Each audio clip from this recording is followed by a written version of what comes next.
മുസ്ലിം ലീഗിൽ കലാപം. ഇബ്രാഹിം കുഞ്ഞിനെ ലീഗ് നിയമസഭാ കക്ഷി ഉപനേതാവാക്കിയതിന് ടി അഹമ്മദ് കബീറിന് അതൃപ്തി.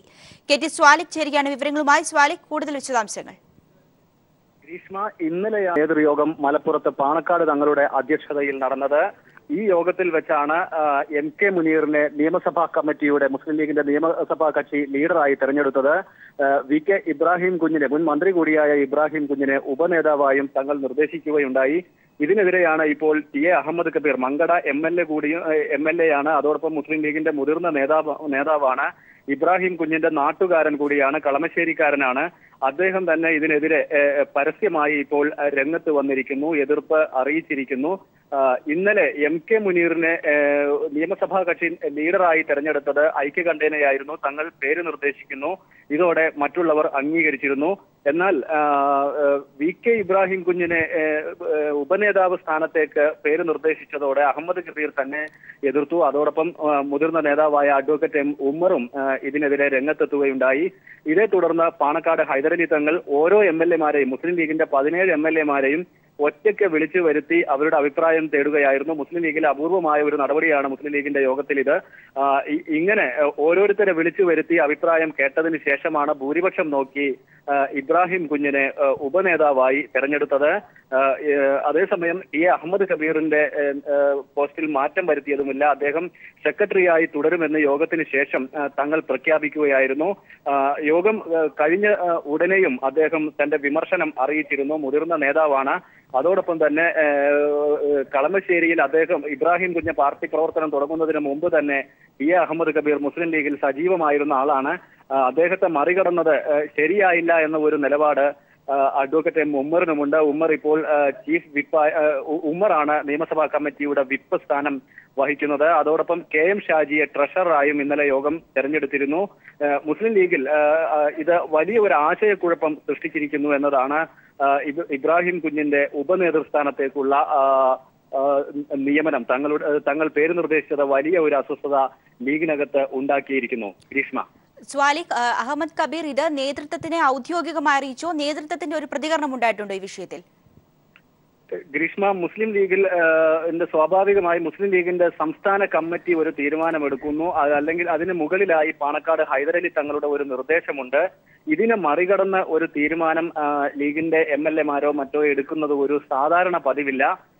യോഗത്തിന് ശേഷം യോഗത്തിലെ ഭൂരിപക്ഷ അഭിപ്രായമായാലും അല്ലെങ്കിലും തങ്ങൾ ഒരു പേര് നിർദ്ദേശിക്കുന്നത് അംഗീകരിക്കുക എന്ന ഒരു രീതിയാണ് മുസ്ലിം ലീഗിൽ കണ്ടുവരുന്നത്. അതുപോലെ തങ്ങൾ ഇന്നലെ പേര് നിർദ്ദേശിച്ചതിന് ശേഷം അഹമ്മദ് കബീർ അവിടെ നിന്ന് സ്ഥലം വിടുകയായിരുന്നു. അദ്ദേഹത്തിന്റെ മണ്ഡലത്തിലേക്ക്, മങ്കടയിലേക്ക് പോയി. പരസ്യമായി അദ്ദേഹം ഇക്കാര്യത്തിൽ ഒരു വിമർശനം ഉന്നയിച്ചിട്ടില്ല.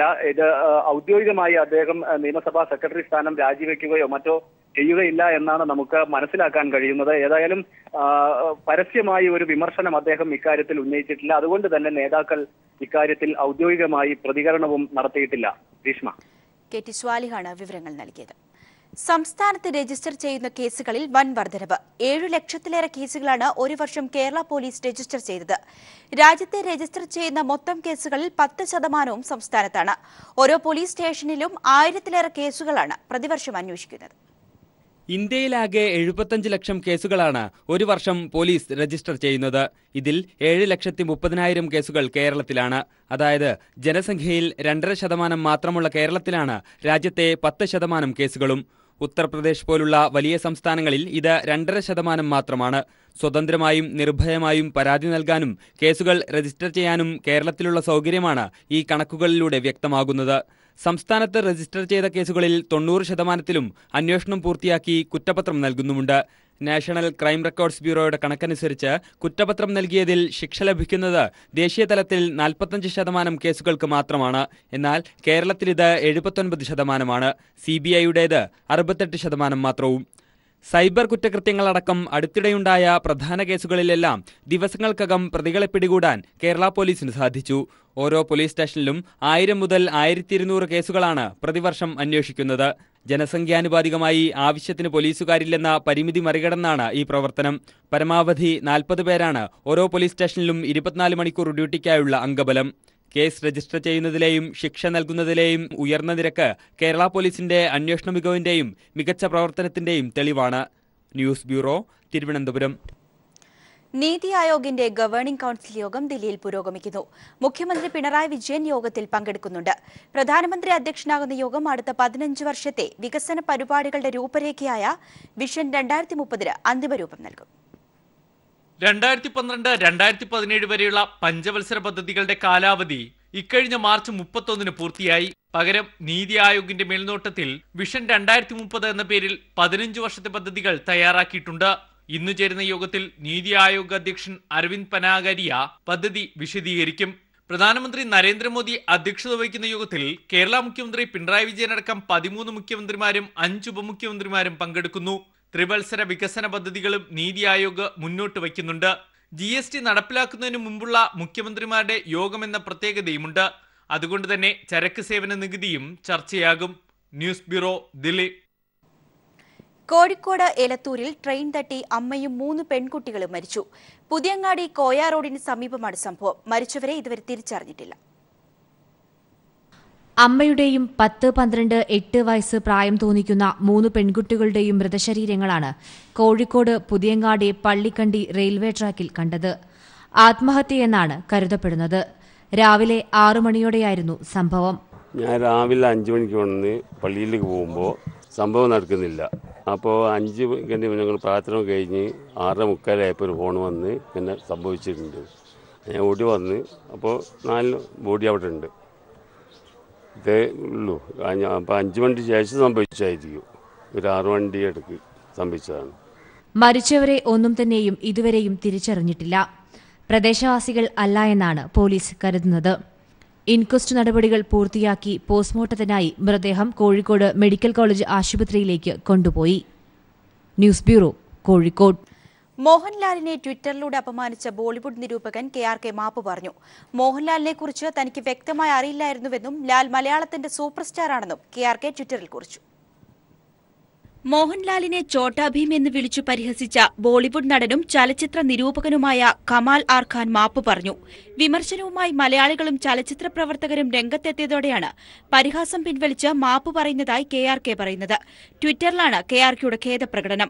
മോഹൻലാലിന്റെ താരമൂല്യം അറിയില്ലായിരുന്നുവെന്നും അദ്ദേഹം വലിയ നടനാണെന്നും KRK ട്വിറ്ററിൽ കുറിച്ചു. മലയാള സിനിമയിലെ സൂപ്പർ താരമാണ് താങ്കളെന്ന് ഞാൻ മനസ്സിലാക്കുന്നുവെന്നും KRK പറയുന്നു. കഴിഞ്ഞയാഴ്ചയാണ് മോഹൻലാലിനെ ചോട്ടാ ഭീം എന്ന് വിളിച്ചു പരിഹസിച്ച് KRK രംഗത്തെത്തിയത്. മോഹൻലാൽ ചോട്ടാ ഭീമിനെ പോലെയാണ് ഇരിക്കുന്നതെന്നും മഹാഭാരതത്തിലെ ഭീമനായി വെറുതെ നിർമ്മാതാവിന്റെ കാശ് കളയേണ്ടെന്നുമായിരുന്നു പരിഹാസം. ഇതിനു പിന്നാലെയാണ് KRKയുടെ ട്വിറ്ററിലും ഫേസ്ബുക്കിലും മലയാളികളും സിനിമാ പ്രവർത്തകരും ശക്തമായി തിരിച്ചടിച്ചത്. എന്നിട്ടും മതിയാകാതെ താങ്കളൊരു ജോക്കറാണെന്നും താങ്കളുടെ ഫാൻസിന് വിവരമില്ലെന്നും KRK വീണ്ടും വിമർശിച്ചു. ഇതിനെതിരെയും KRKയ്ക്ക് കണക്കിന് കിട്ടി. ഇതിനൊക്കെ പിന്നാലെയാണ് KRKയുടെ ക്ഷമാപണം. News desk. മെഗാസ്റ്റാർ മമ്മൂട്ടിയുടെ സൂപ്പർ ഹിറ്റ് ചിത്രം ഗ്രേറ്റ് ഫാദർ 50 കോടി ക്ലബിൽ. റിലീസ് ചെയ്ത 24 ദിവസം കൊണ്ടാണ് ഗ്രേറ്റ് ഫാദർ 50 കോടി ക്ലബിൽ ഇടം പിടിച്ചത്. 50 കോടി ക്ലബിൽ കടക്കുന്ന ആദ്യ മമ്മൂട്ടി ചിത്രമാണ് ഗ്രേറ്റ് ഫാദർ. മിസ്റ്റർ ഡേവിഡ്, കണ്ടിട്ട് സിഗരറ്റ് വലിക്കുന്ന ആളാണെന്ന് തോന്നുന്നില്ല.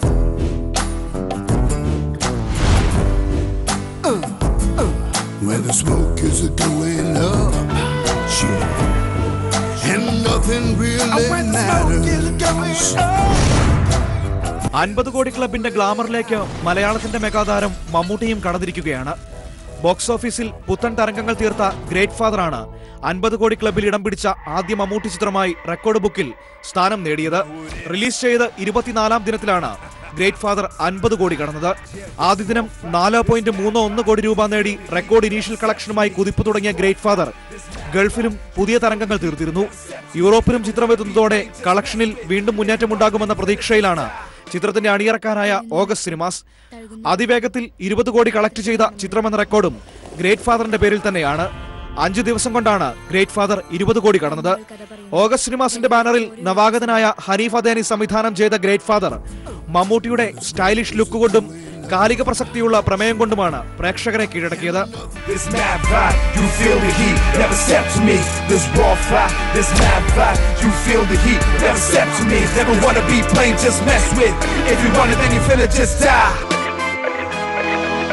Entertainment desk.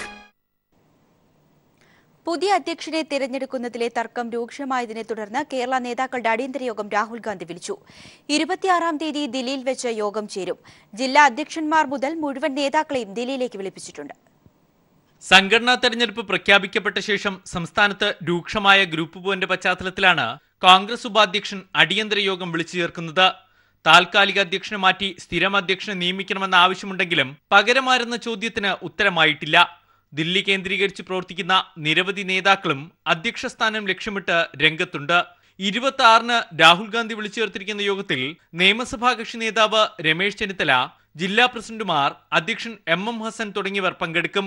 മുൻ മുഖ്യമന്ത്രി ഉമ്മൻചാണ്ടി, VM സുധീരൻ തുടങ്ങിയവരുമായി നേരത്തെ രാഹുൽ ചർച്ച നടത്തിയിരുന്നു. യോഗത്തിൽ കേരളത്തിന്റെ ചുമതലയുള്ള ജനറൽ സെക്രട്ടറി മുഗൾ വാസ്നികും പങ്കെടുക്കും.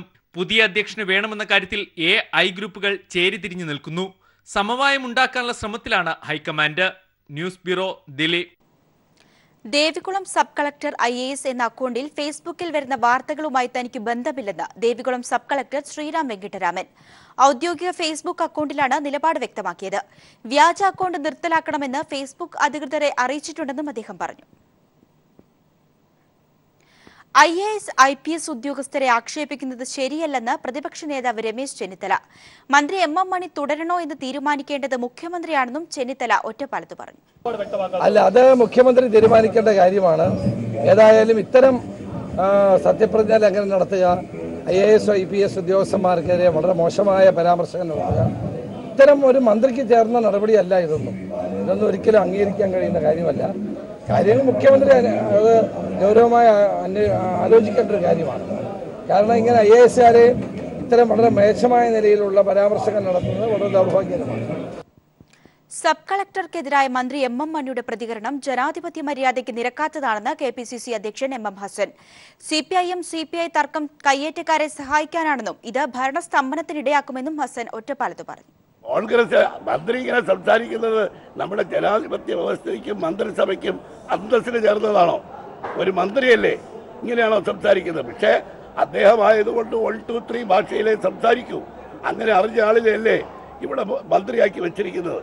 നീയുമായി ആലോചിച്ച് ചെയ്യാൻ പറഞ്ഞാൽ അതിനർത്ഥം ഇതൊന്നും നടക്കാൻ പാടില്ല എന്നുള്ളതാണ്.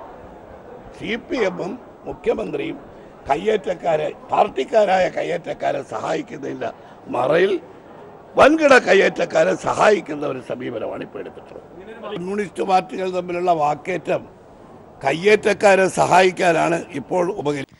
ദില്ലി മുനിസിപ്പൽ കോർപ്പറേഷൻ തിരഞ്ഞെടുപ്പ് പുരോഗമിക്കുന്നു. BJPയും ആം ആദ്മി പാർട്ടിയും കോൺഗ്രസും മാറ്റിവെക്കുന്ന ശക്തമായ ത്രികോണ മത്സരമാണ് ഇത്തവണ. പുറത്തുവന്ന അഭിപ്രായ സർവേ ഫലങ്ങൾ അനുകൂലമാണെങ്കിലും വിമതശല്യവും ഭരണവിരുദ്ധ വികാരവുമാണ് BJP നേരിടുന്ന പ്രധാന വെല്ലുവിളി.